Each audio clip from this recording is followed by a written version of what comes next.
Hi, I'm E.D. Lewis, and welcome back to E.D. Lewis Reviews. E.D. Lewis Reviews, and for another nocturnal review. Before we get started, please hit that subscribe button and hit that like button, and by the end of the video, please leave a comment down below. Something that's G, PG, or PG-13, nothing above, and nothing inappropriate, please. Also, please follow me on Instagram and Twitter, as well as you can find me on Bookbub and on Goodreads now, as well as my book, The Curse of Ridge House.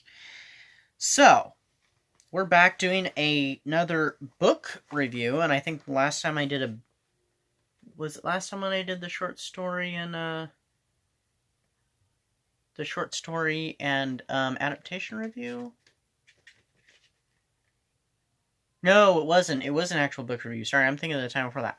I was thinking of when I did the H.P. Lovecraft. No, last time I did a book review. So I'm doing another book review. And this one is not... this one would be kind of, I guess, gothic horror, psychological horror. Gothic mystery. Maybe, and there is a little bit of romance in it, too. Published in 2015, and let me let you know what the book is. It is V.C. Andrews' Secret Brother.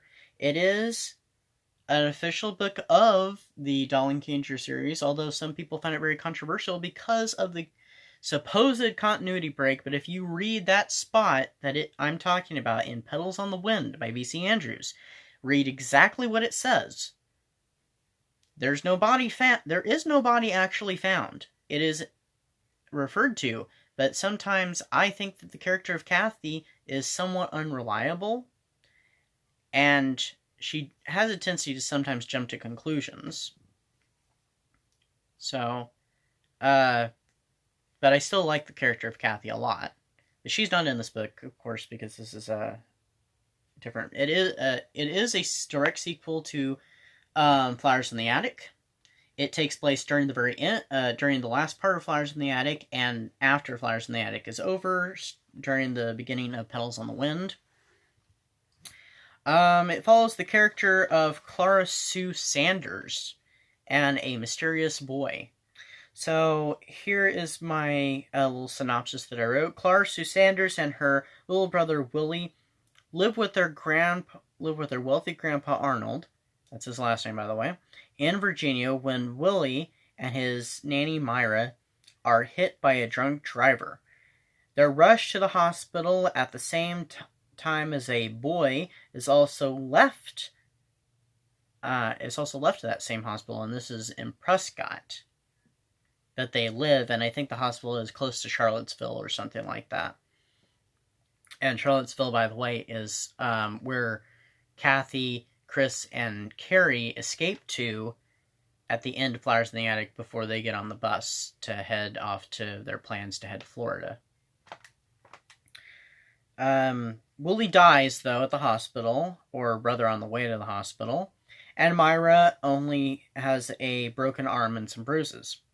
Willie's death hits everyone very hard, especially Clara Sue, and that runs throughout the entire book. Her grandfather decides to take the mysterious boy in, who is suffering from malnutrition, amnesia, and arsenic poisoning, hoping to restore him to health and find whomever did this to him, as well as his identity. Find out, who he is. He is placed in Willie's room, bed, and clothes, as well as referred to as William. Clara Sue is appalled by this and tries to do all she can to find the answers so she can prevent him from taking her brother's place. So, Clara Sue is kind of in a very tough spot, and this book has a lot to say about growing up, as well as about loss, and even a bit about, sexual awakening and sexuality for, young people. And, like I said, there's a bit of controversy with this, because of that whole thing with the boy. But if you read what Petals on the Wind says, they never actually find a body. And I think there's several explanations that could explain what Kathy, talks about toward the ending of that book when she confronts Corinne. So So it doesn't actually break continuity, but if you don't want to accept this book as part of the series, you don't have to. But there are a lot of people who don't. And there's also a lot of people who like this book regardless. But I did go back and read that section, Petals on the Wind, and it does not really, in my opinion, it does not really break continuity. But, that's my opinion. And the other problem is that this book kind of infers that it's supposed to focus entirely upon the boy who's suffering from amnesia and arsenic poisoning. It focuses more on Clara Sue, which people are kind of disappointed. But then again, I think it would have been really hard to tell the story from his point of view. They needed a different character to tell it, someone who is more mature and stuff, or older, to carry the story. But it is a lot about him, as well as her. So, I like this book. I didn't think it was as good as Flowers in the Attic, but it was still quite good. To be honest, a while after I read it, and I had to drop it. I started reading it after I got it, but I had to stop reading it because Half-A-Weenathon was coming up. So I set it down and I read those things that I read for Half-A-Weenathon, and then I picked it up afterwards again and finished it the other day. I have to say though that I kind of missed the incest of because it's like I kind of missed the incest of Flowers in the Attic, which is kind of really weird to say, but a lot of V.C. Andrews books have incest or something like that, so it just seems like it's just part of V.C. Andrews kind of messed up stuff in V.C. Andrews books, and so it just seems weird not to have that really messed up moment. But anyway,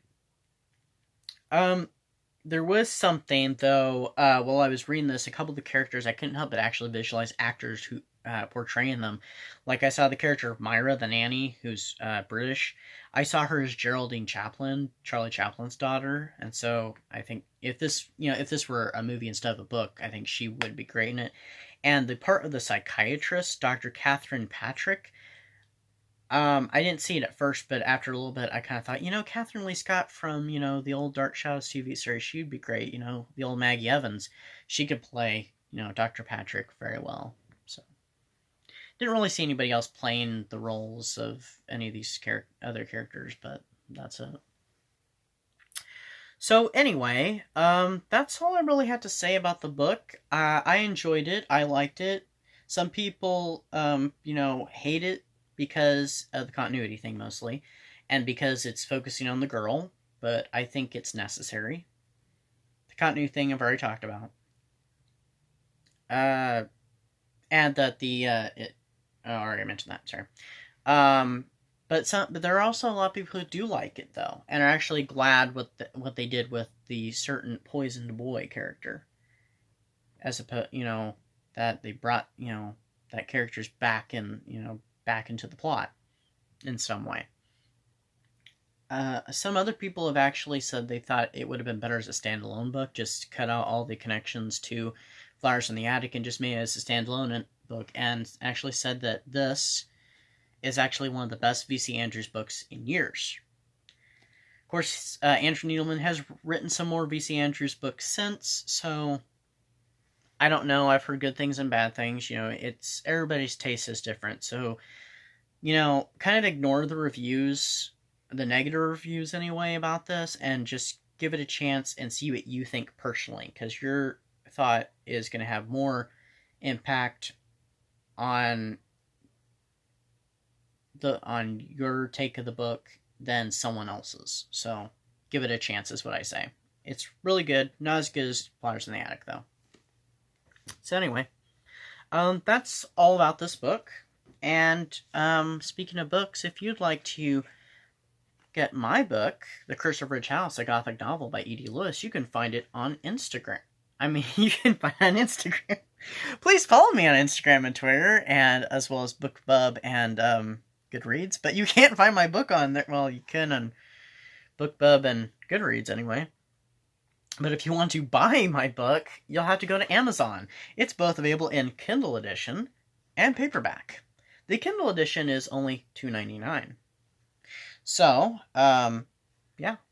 And please visit my author page, which is also on Amazon, and also visit and like my page on Facebook. It's the official Facebook page, that is, of my book, The Curse of Rouge House.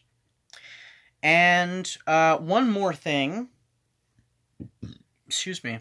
If you'd like to read any of my writing, including the first 2 chapters of my book, for free, you can find me on Wattpad, and please follow me on there. You can also read some of my short stories that are short horror stories, as well as my poetry. So, yeah. That's pretty much it. So, I do have at least a couple more videos planned this month. I may even do another one besides that. But I have 2 more special videos, not really reviews, that I have planned for this month. One, I think it's coming either late this week or sometime next week. And it's about my favorite actor, and I always kind of celebrate his birthday that's coming up, so I'll be doing a video on him and some of his movies. And I have a special video planned at the end of the month, too. And then I have some videos planned for next month that are mostly themed. I'll have a theme in common with them. And I may do at least one that's not to that theme next month, so we'll see. But anyway, thanks so much for joining me, and please come back. Please hit like, please subscribe, please leave a comment. And, see you next time. Bye-bye.